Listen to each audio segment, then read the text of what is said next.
Bonjour Solal Botbol. Bonjour Pierre de Villeneuve. Vous êtes fondateur de Biv.co, la plateforme experte du véhicule électrique. Et l'actualité, c'est que vous sortez un nouveau simulateur. Ouais, exactement. Pour donner un peu une rétrospective, Biv a été créé en mars 2019 avec pour ambition de simplifier l'adoption du véhicule électrique pour les professionnels et les particuliers. Et nous avons sorti la semaine dernière un simulateur qui a pour but de faciliter et de répondre aux questions des futurs utilisateurs et acheteurs de véhicules électriques, toutes les questions qu'ils auraient en tête. Alors, justement, c'est très encourageant parce qu'en ce moment, c'est pas qu'on n'y comprend plus rien, parce que c'est trop facile de dire ça, mais disons que l'État encourage à l'achat de voitures électriques avec un super bonus, il me semble, de 7 000 € pour l'achat d'un véhicule électrique. Et en même temps, on dit toujours que la voiture électrique, c'est très cher.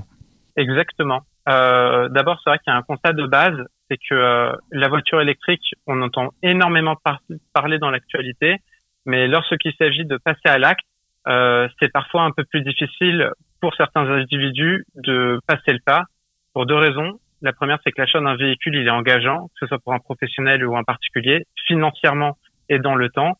Et d'autre part, c'est lorsqu'on passe à un véhicule électrique, c'est un changement de paradigme par rapport à un véhicule thermique. Il n'y a pas de boîte de vitesse, on se demande comment est-ce qu'on va se recharger, combien votre facture d'électricité va-t-elle augmenter, quelles sont les aides auxquelles je suis éligible. C'est un peu le sujet tendance avec le plan de relance qui a été annoncé.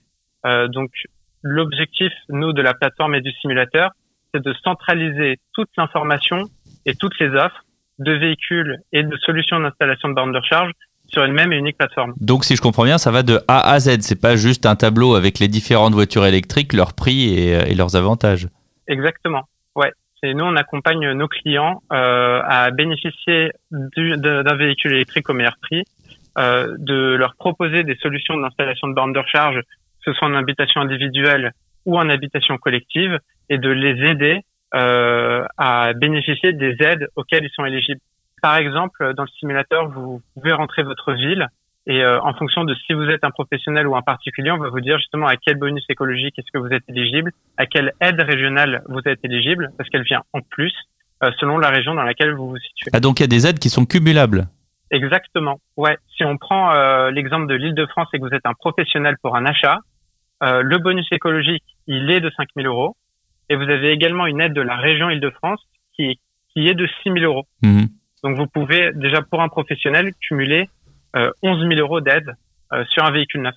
Sur un véhicule neuf. Et un véhicule neuf qui commence à quel prix? C'est quoi l'entrée de gamme pour un véhicule électrique sur le marché français? Alors, aujourd'hui, l'entrée de gamme sur un véhicule électrique hors tout bonus, ça se situe entre 21 et 23 000 €. Ouais, quand même. On va retrouver des petites citadines avec des autonomies qui ont 240 km d'autonomie à 260 et qui répondent parfaitement aux besoins de déplacement citadin.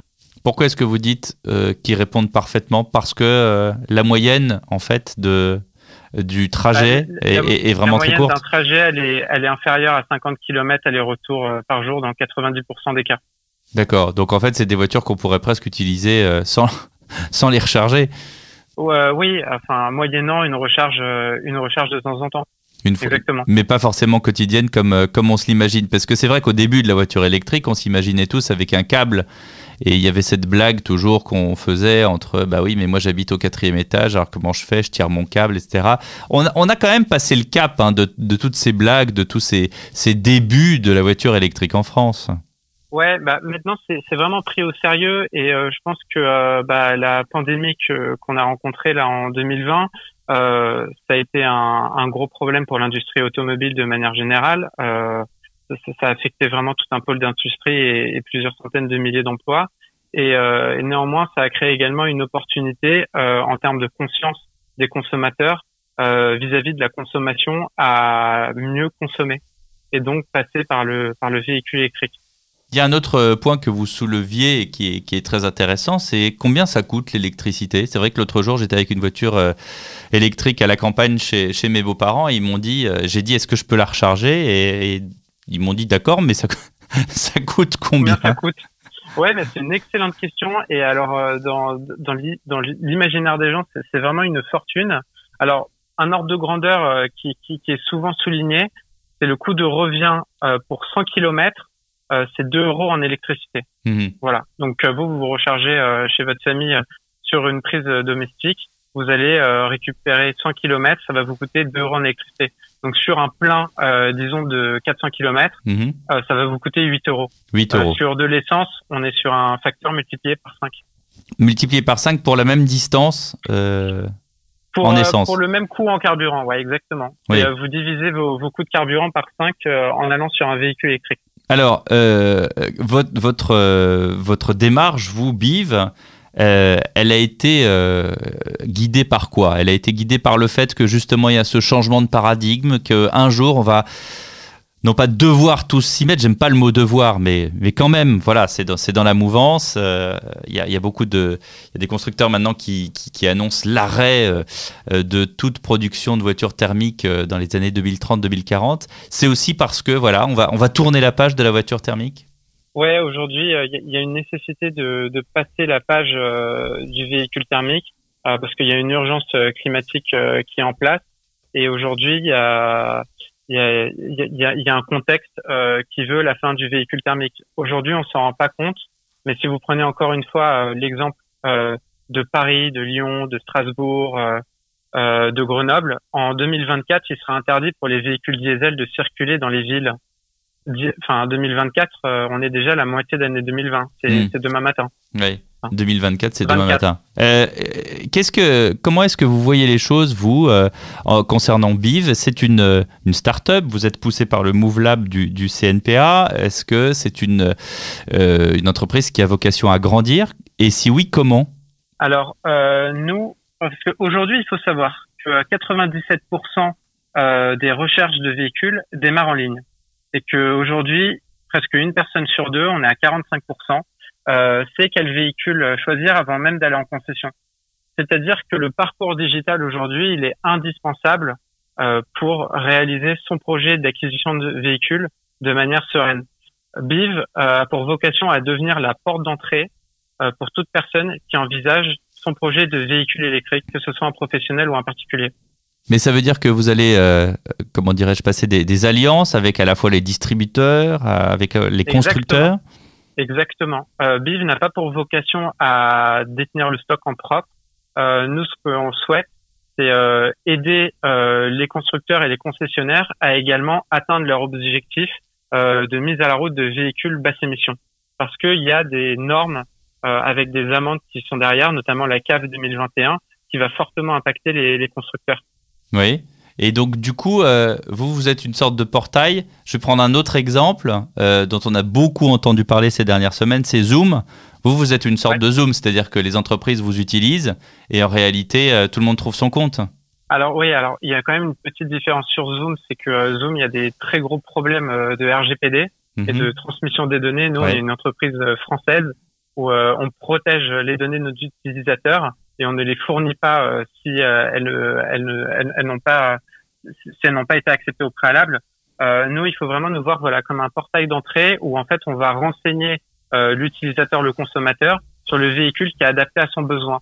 Si je prends l'analogie avec un véhicule thermique, même une personne qui ne s'y connaît pas en automobile connaît certains véhicules. La Renault Clio, on en est à la 5 ou la 6e génération. 5e. La Golf, on en est à la 8e. Aujourd'hui, les véhicules électriques s'appellent Renault Zoé, Nissan Leaf, Kia Niro.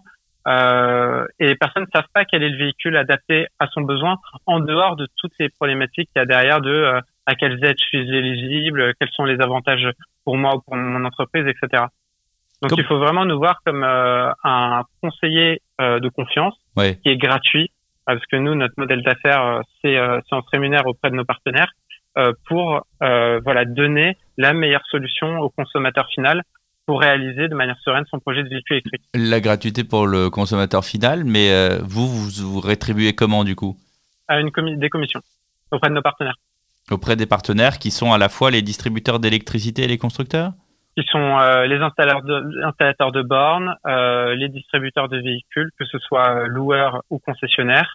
Après, on a pour vocation de d'élargir notre palette d'offres avec notamment du financement, de l'assurance et aussi à moyen terme de l'entretien. Il y a également un sujet aussi sur l'entretien. Vous avez vu le jour en mars 2019, ça fait un petit peu plus d'un an que vous êtes installé. Comment ça fonctionne? C'est en exponentiel, on clique sans arrêt sur bif.co? Il y a une demande qui est exponentielle depuis la fin du confinement. Aujourd'hui, on a un peu plus de 100 000 visiteurs sur notre plateforme. Les annonces du président de la République ont accéléré la demande de véhicules électriques. Néanmoins, les consommateurs ont toujours besoin d'être rassurés sur les choix, sur comment bénéficier de ces aides, que ce soit la prime à la conversion, le bonus écologique, quel est le véhicule adapté à leurs besoins, les solutions d'installation de bornes de recharge. Voilà, donc BIF, on leur propose vraiment une solution clé en main pour répondre à toutes leurs questions et les orienter de la meilleure manière possible. Ça s'appelle BEEV, BEEV.co. Merci beaucoup, Solal Bodbol, d'avoir été avec nous. Merci beaucoup, Pierre. Merci.